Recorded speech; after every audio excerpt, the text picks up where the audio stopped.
She bought an old house for $700 in the most dangerous neighborhood in town. But what awaited her inside turned everything she believed in upside down. See how this story ends. Subscribe and write in the comments which city you are watching from. The sound of the eviction notice being taped to the peeling door was small and sharp, but to Emma Holt, it felt like the crack of something final. She stood there, frozen, holding a half-folded blanket, watching as the landlord, apologetic but firm, walked away without meeting her eyes. 7 years had passed since her husband died, yet every bad day still seemed to begin with a sound like that. She didn't argue. She never did. Words no longer felt like a shield against the world. She gathered the rest of her and her son's belongings in silence. Boxes of mismatched dishes, an old coffee maker, a few faded clothes, and the framed photo of her husband, smiling awkwardly in his work uniform. By the time the hallway light flickered off behind her, Emma already knew she wouldn't be back. Her 8-year-old son, Liam, sat in the passenger seat of their old pickup truck, his small hands tracing circles on the fogged window. "Are we moving again?" he asked softly, his voice carrying the tired wisdom of a child who had moved too many times to count. Emma managed a thin smile. "Just for a while," she said. It was what she always said, though she had no idea what a while meant anymore.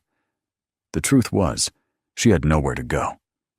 The money she had left barely covered gas and food, and every place she'd called about renting wanted proof of income, credit checks, and references. All she had were debts and a box of receipts that reminded her of what she couldn't keep. That night, parked in an empty lot behind a closed diner, Emma scrolled through her phone in the dark.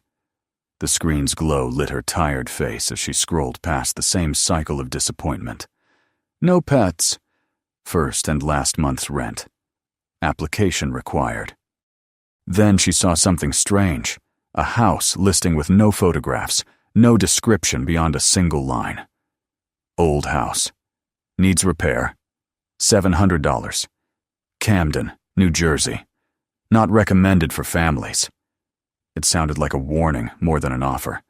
She hesitated, reading it again and again, wondering if it was even real. But the price, $700, was less than what she paid for a month of rent in that suffocating apartment. Curiosity and desperation became the same thing. She called the number. A man's voice answered on the third ring, gravelly and impatient. "House is still there," he said before she even spoke. "Needs work. Roof leaks, floors creak, but it stands. If you got cash, it's yours. Don't call back to complain later."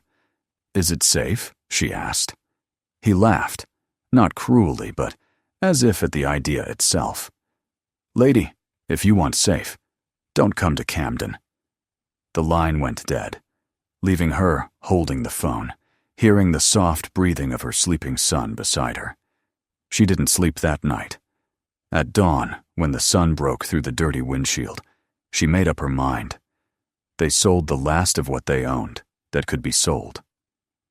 Liam's old bike, her husband's tools, even the worn sofa that had followed them through 3 homes.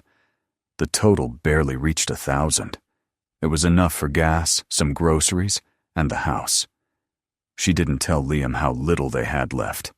Children shouldn't have to count survival in dollars. The road to Camden felt longer than it was. The further they drove, the more the landscape changed, from quiet suburbs to forgotten industrial streets, from clean sidewalks to cracked concrete and graffiti-covered walls. Storefronts were boarded up, streetlights broken. Even the air seemed heavier. "Is this our new town?" Liam asked, his voice uncertain. "Yes," Emma said. "Just for a while." He nodded but didn't look convinced. No child would. When they finally found the house, Emma stopped the truck and stared. It stood alone near the edge of a block that seemed to have given up years ago. The house was large, or had been once, with steep gables and narrow windows like watchful eyes. The paint had peeled away, revealing gray wood beneath, and ivy had crawled halfway up the front like it was trying to claim it. A faded "Do Not Enter" sign leaned against the porch railing. The front steps sagged, and one of the shutters hung loose, swinging in the wind with a hollow clatter. It was not a house anyone would want. And yet, something about it, perhaps the stubborn way it was still standing, made her feel that she could belong there. "It's big," Liam said softly, clutching his backpack. Emma forced a smile. "It's ours." Inside, the air was thick with dust and the faint scent of rot. The floors moaned under her weight. Every room looked like a photograph of abandonment peeling wallpaper, a sink full of rust stains, broken glass glittering under weak sunlight. But when she pushed open the window, fresh air drifted in, and for a moment she imagined what it could become. A home didn't have to be perfect to be real. That night, they unrolled sleeping bags in the only room with a working door.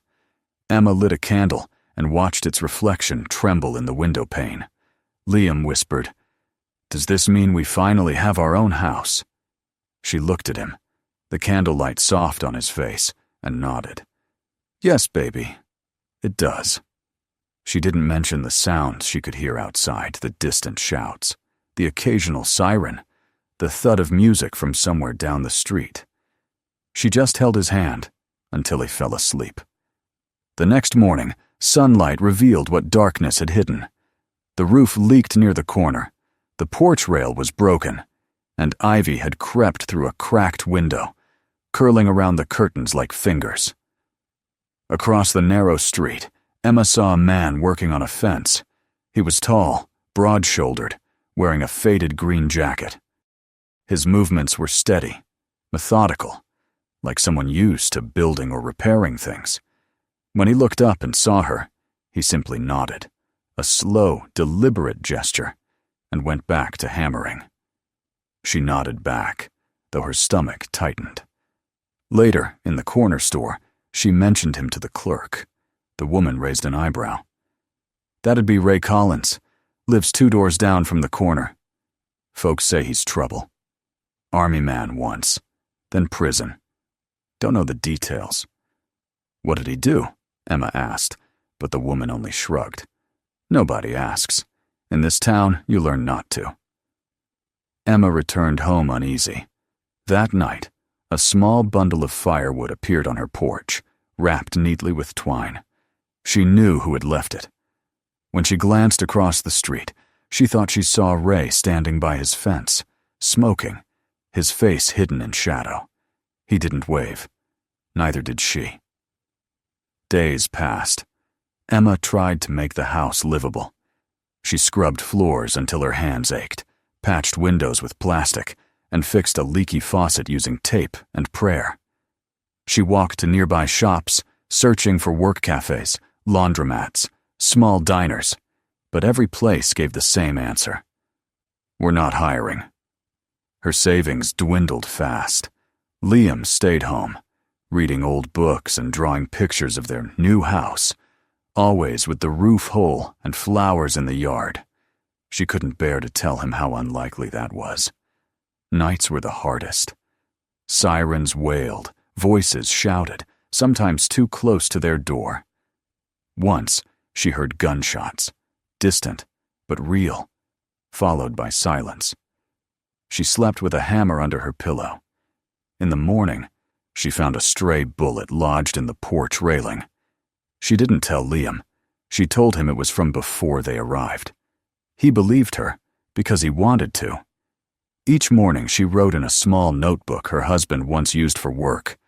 It became a ritual, a list of things to fix, things to hope for, and sometimes things to forget.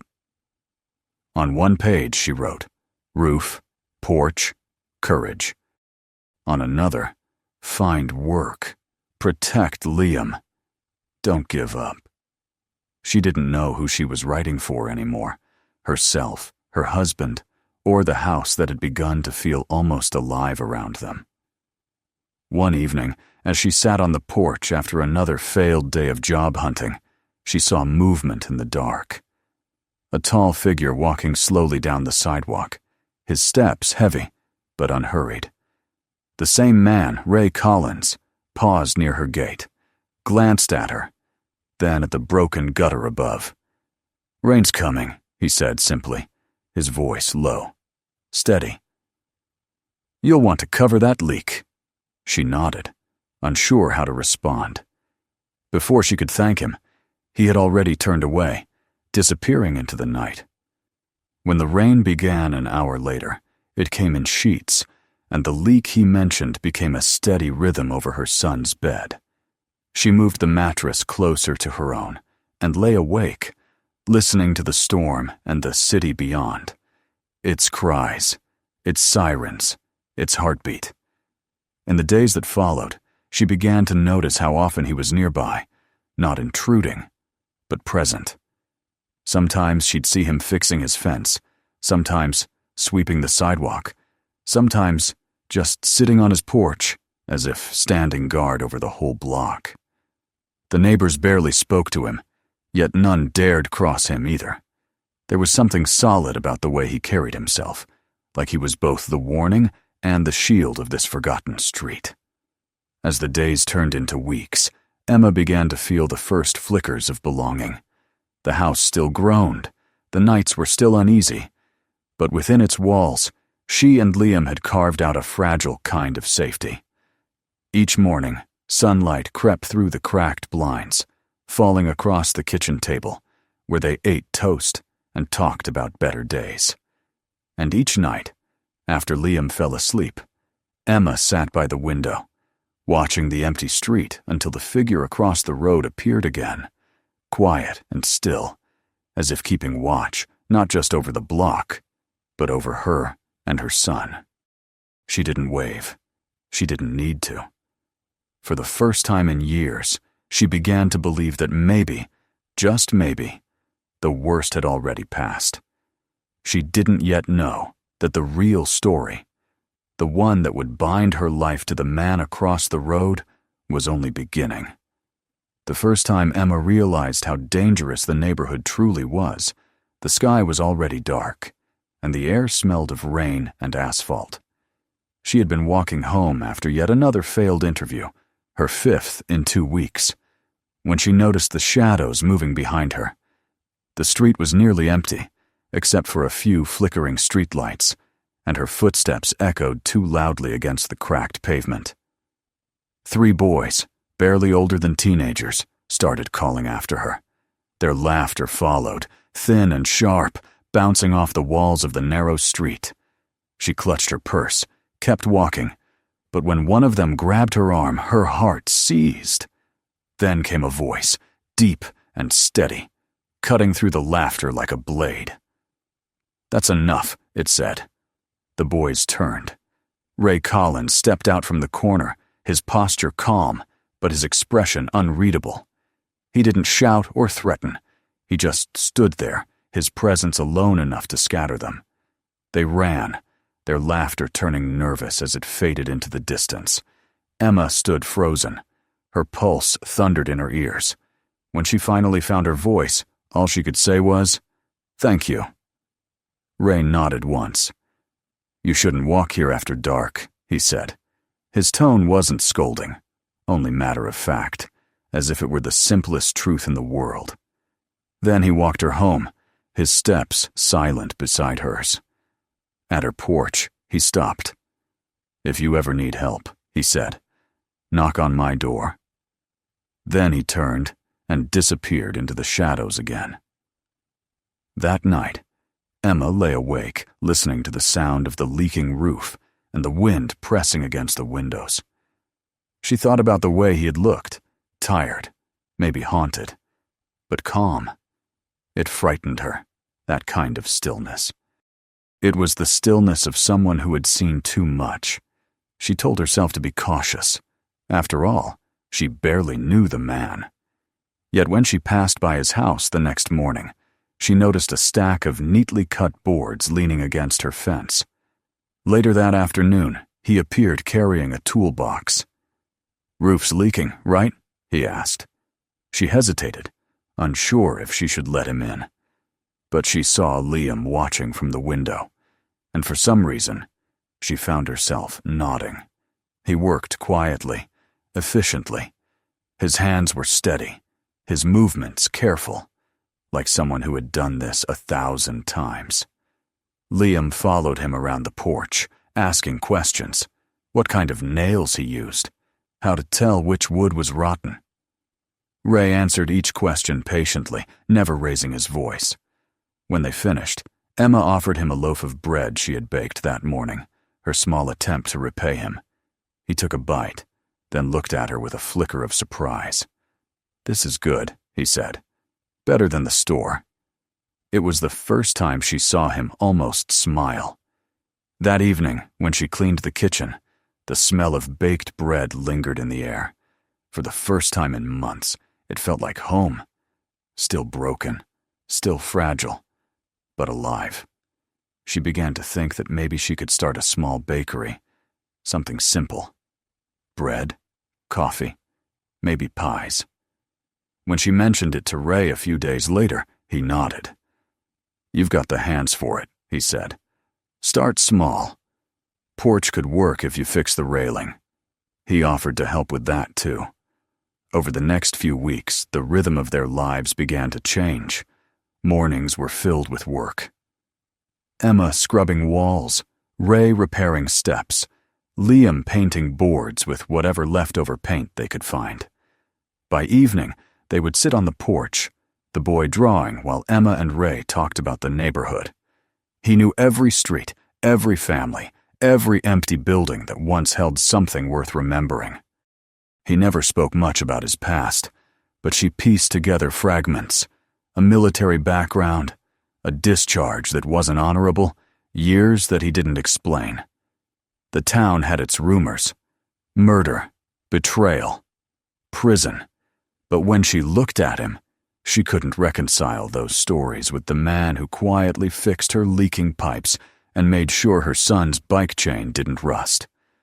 Liam adored him.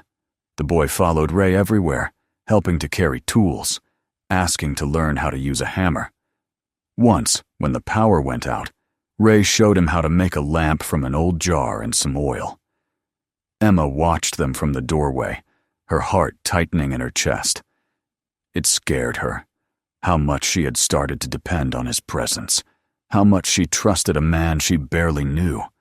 But trust, she realized, was something that grew quietly, like the ivy climbing her walls, unnoticed until it covered everything.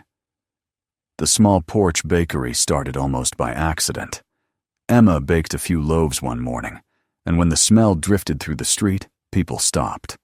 A woman asked if she could buy one, then another.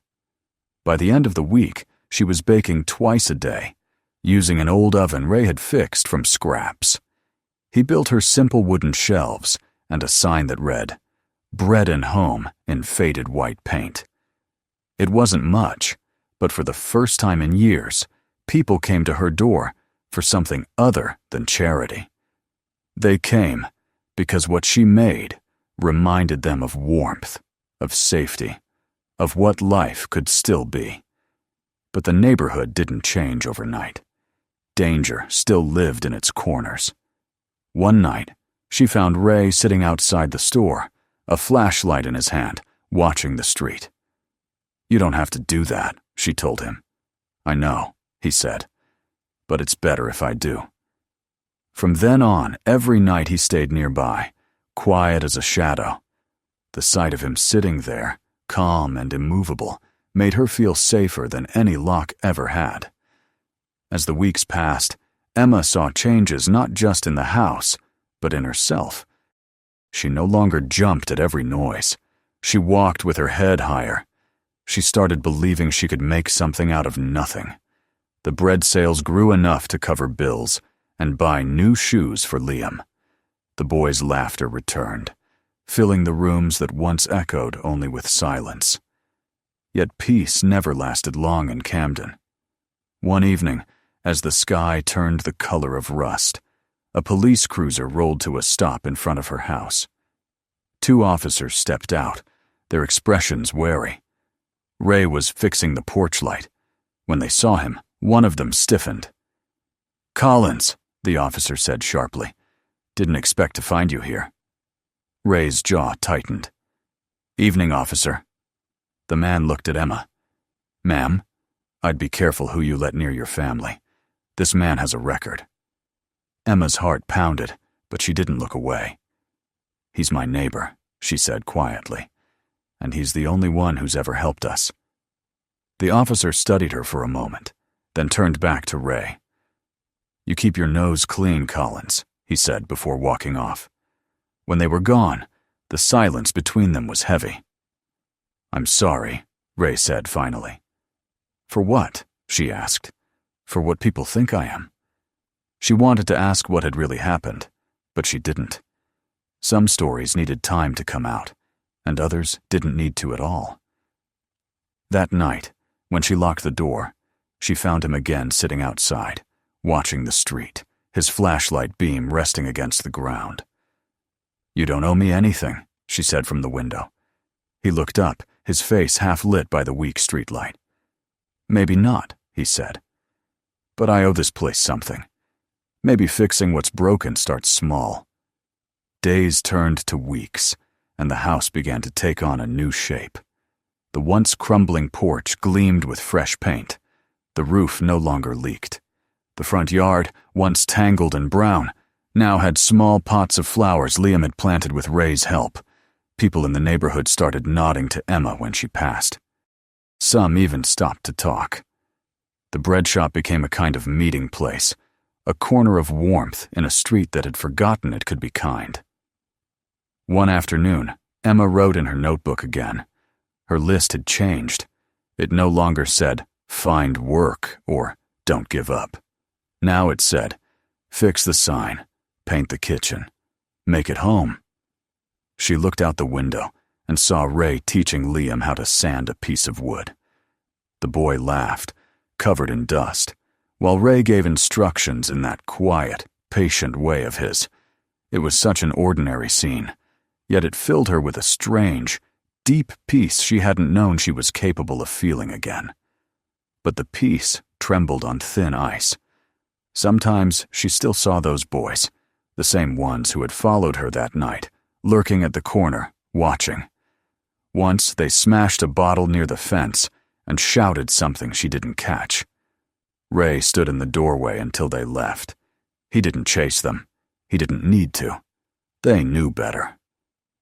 When autumn came, the air turned cool, and the smell of bread drifted further through the streets. The neighborhood began to stir in small ways. New curtains in windows, repaired fences, lights that stayed on longer at night. People started saying that the woman in the old house was bringing life back. Emma smiled when she heard that, but she knew it wasn't her alone. It was the man across the street, too. The one who never asked for thanks. The one who guarded without promise. Who fixed things that weren't his to fix. That night, when she closed the bakery door, she saw him still sitting there on the porch, his flashlight resting beside him, the soft glow of his cigarette ember like a watchful eye in the dark. She wanted to tell him to come inside, that he didn't have to stand guard forever. But when she looked at him, she understood that this was his way of living. Now, protecting, mending, staying. And maybe for the first time in a long while, he wasn't just watching over a broken street. He was part of something worth keeping safe. Winter came early that year. The mornings were pale and cold, the kind that made the street look almost clean under the thin layer of frost. Emma had started waking before sunrise to bake, the smell of bread filling the house long before the light reached her windows. Business was slow but steady. People came, sometimes with coins, sometimes with crumpled bills, sometimes just to stand in the doorway and talk for a few minutes. It wasn't the kind of success anyone would measure in money, but for Emma, it was enough. The house, once silent and half broken, now hummed with life. There were mornings when she could hear Liam laughing outside with Ray, and for a brief moment, she could forget that the world had ever been cruel. Ray had become part of their lives in a way that felt both natural and unspoken. He never imposed, never asked for more than a cup of coffee or a few words of conversation. He worked when he could, fixing things for neighbors who pretended not to know who he was. People still whispered. Of course, they always did. But the whispers grew quieter over time. He had earned a sort of wary respect, the kind given to someone who did what needed to be done without asking permission. It was a Tuesday when the first sign of trouble came.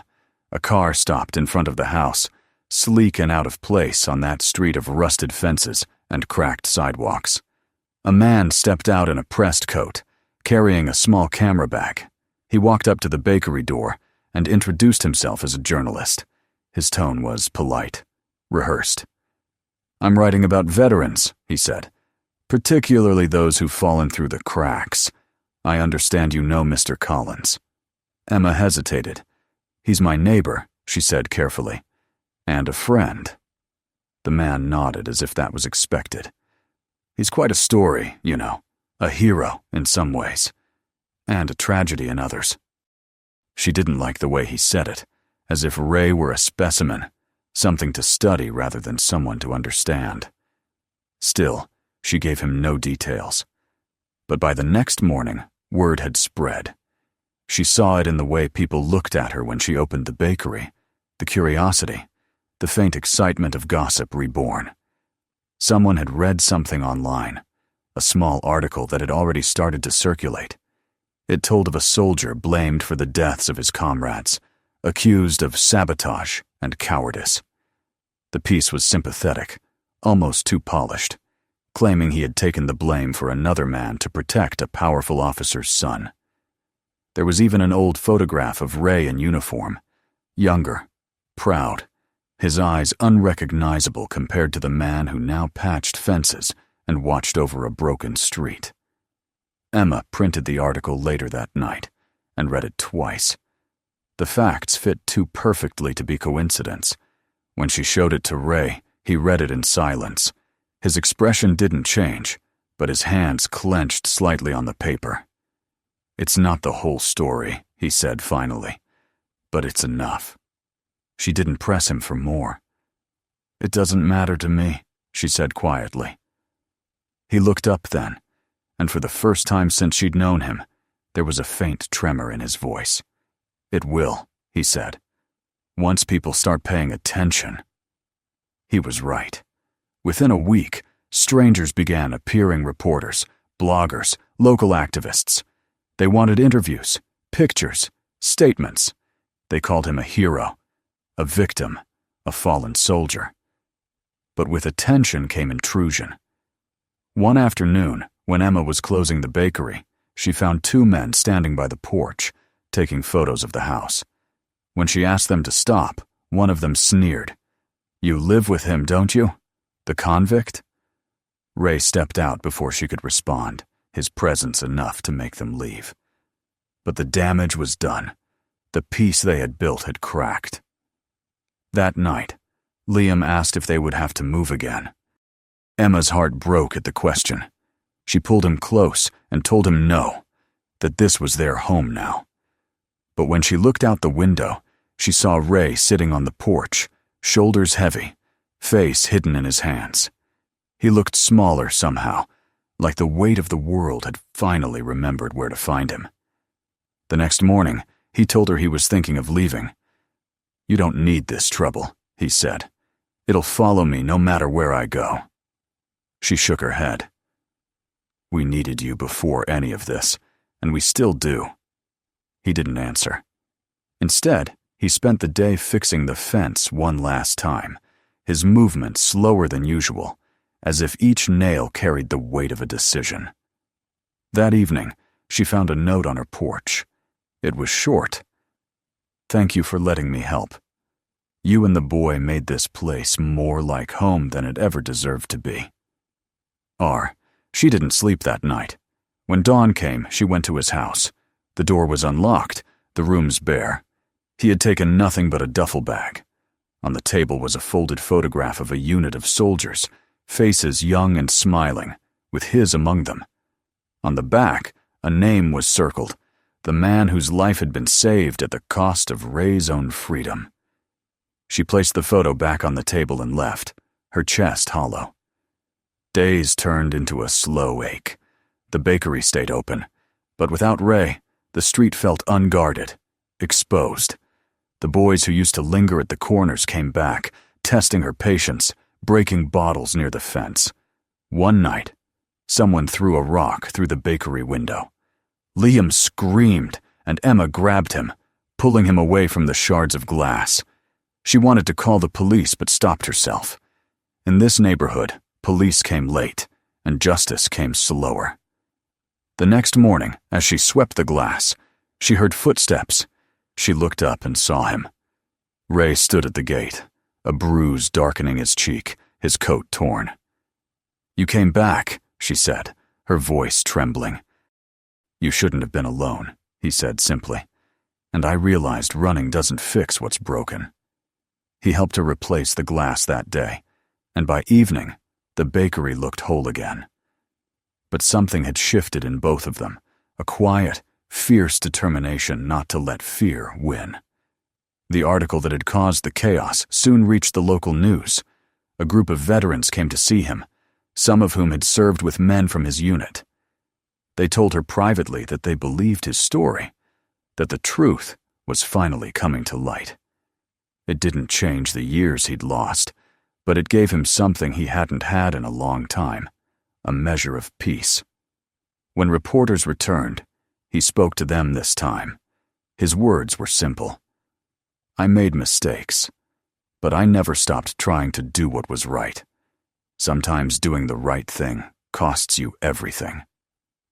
The story aired that week, and for the first time, the comments weren't full of anger. People called him the quiet soldier, the man who stayed. The whispers in the neighborhood stopped. In the months that followed, life slowly found its rhythm again. Emma's bakery became a fixture on the street, a small beacon for people who had stopped believing in second chances. She and Ray worked side by side, she behind the counter, he repairing, painting, building benches for the neighbors to sit on. Liam flourished in school, proud to tell his teacher that his mom ran a shop and his Uncle Ray fixed houses. The once abandoned street grew brighter, new curtains and windows, small gardens and yards. One morning, a city inspector came by and mentioned that the area might qualify for a community renewal project.